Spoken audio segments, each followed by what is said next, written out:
मुरारी एक अच्छा और भला आदमी था, लेकिन उसकी शादी नहीं हो रही थी। मुरारी की माँ नीता अपने बेटे की शादी देखना चाहती थी और अपने पोते पोतियों के साथ खेलना चाहती थी। माँ, मैं दुकान के लिए निकलता हूँ, तुम अपनी दवाइयाँ समय पर ले लेना। मुरारी बेकरी की एक दुकान चलाता था, जहाँ ग्राहकों की कभी कमी नहीं होती थी। एक दिन की बात है, मुरारी जब अपनी दुकान बंद करके अपने घर की ओर जा रहा था, तभी उसके मोबाइल पर एक कॉल आता है। हेलो, कौन?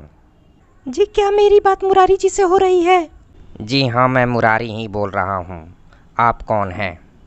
मैंने आपका प्रोफाइल शादीकरलो.com पर देखा था, जो मुझे बहुत पसंद आया, इसलिए मैंने आपको कॉल किया था।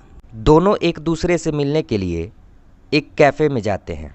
मुरारी और डिम्पी एक दूसरे से घंटों बातें किया करते थे। वे दोनों अब एक दूसरे के इतने करीब आ चुके थे कि वे दोनों शादी कर लेते हैं। नीता अपने बेटे की शादी होने से बहुत खुश थी।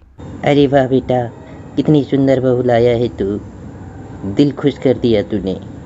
ऐसे ही दिन बीतते चले गए और एक दिन की बात है, डिम्पी किचन में कुछ काम कर रही होती है।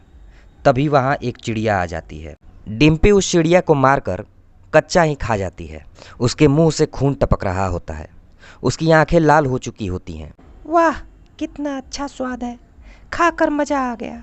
मुरारी की माँ ये नज़ारा देखकर बहुत डर जाती है। नीता अपने बेटे के कमरे में जाती है ताकि वह अपने बेटे को ये सारी बातें बता सके, लेकिन नीता यह देखकर हैरान हो जाती है कि उसकी बहू उससे पहले वहाँ पहुँच चुकी थी। सासू माँ, आपने वो देख लिया जो आपको नहीं देखना चाहिए था। आपने बहुत बड़ी गलती कर दी। जब आपने इतना कुछ देख ही लिया है तो आप मेरा असली रूप भी देख लीजिए।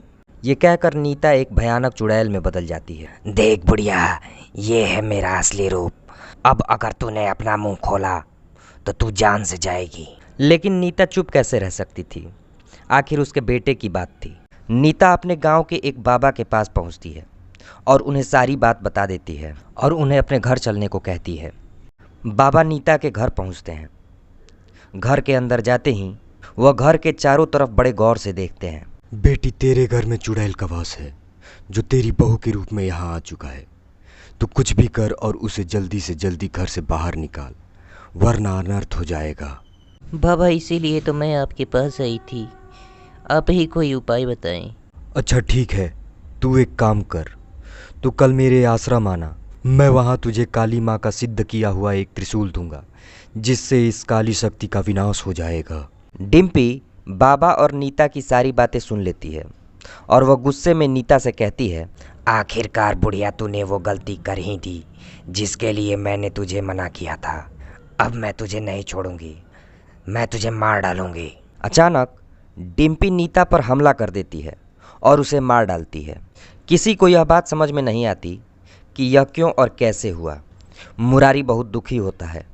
एक दिन मुरारी अपनी माँ की कमरे में रखे अलमारी से कुछ सामान निकाल रहा होता है तो उसे एक चिट्ठी मिलती है।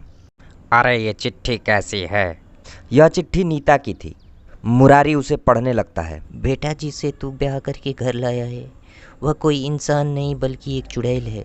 मैंने इस चिट्ठी में गांव वाले बाबा का पता लिख रखा है, वहां तू जा और उनसे मदद मांग, वो तेरी सहायता जरूर करेंगे। ये सब जानने के बाद मुरारी अपने आप को रोक नहीं पाता और वह रोने भी लगने लगता है। मुरारी चिट्ठी में लिखे हुए पते पर पहुंचता है। बाबा, मैं यहाँ आपको ही ढूंढता हुआ आया हूँ।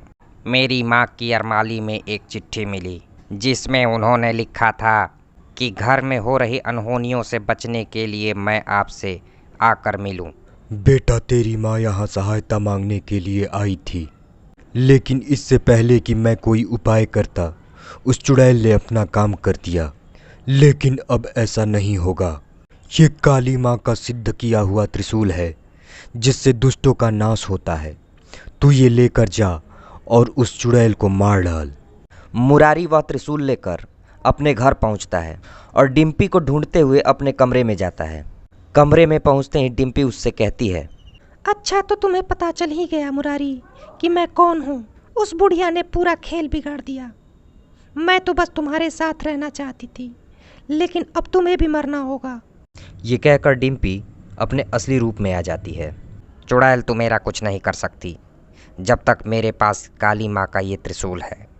अब देखना ये है कि मरता कौन है, तू या मैं। तुझे क्या लगता है कि तू मुझे इस त्रिशूल से मार देगा? ऐसा कुछ नहीं होने वाला।